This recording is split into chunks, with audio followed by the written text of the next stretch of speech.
Guys, paring hype. Paring hype in the house. Mag-a-ads tayo ng kung ano-ano, kukuha tayo ng influencers. It's okay. Kung ano mga influencers is still, very Paring effective. hype is in the Pero house. I think if you do it yourself, it's free. And if you do it yourself, it's a continuous community building na. When we say continuous community building, people will start knowing you. People would like to just be with you because they're your friends. Yun yung maganda doon. And for a lot of business owners dito, sino yung tingin nyo hindi nyo kaya mag-vlog? Yung hindi nyo kaya mag-vlog for your business. Raise your hands. Yung hindi nyo kaya, hindi yung may kaya. Okay? I just want to get a sense of how many people na hindi kaya mag-vlog. Sino naman yung tingin nyo kaya nyo mag-vlog? Na may mga business? Raise your hands. Alright, sige. So halos same lang. So mga gusto naman yung mga tingin nyo na kaya nyo mag-vlog, I suggest you start today. Alright? Because the easier you think it is, the harder it is to do. Alright? So this is just one Guys, nandito ngayon.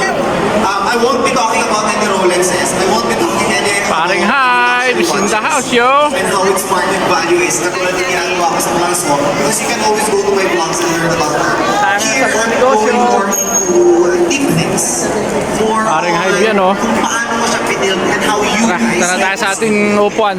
we're here talaga just to help you. This is why I really like you, what Gold Negosyo stands for. Kaya I think we can start asking people.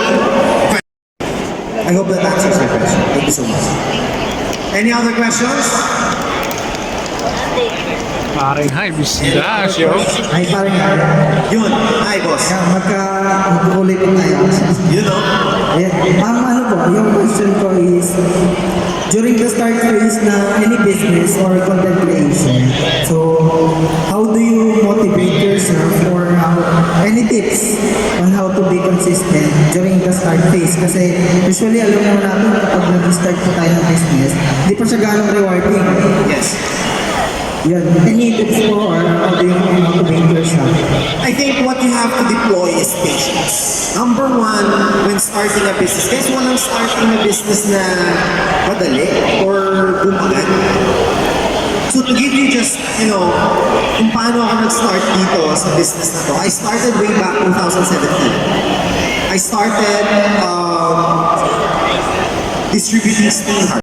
And we'll give you more value on how they build their businesses. Kaya thank you so much, guys.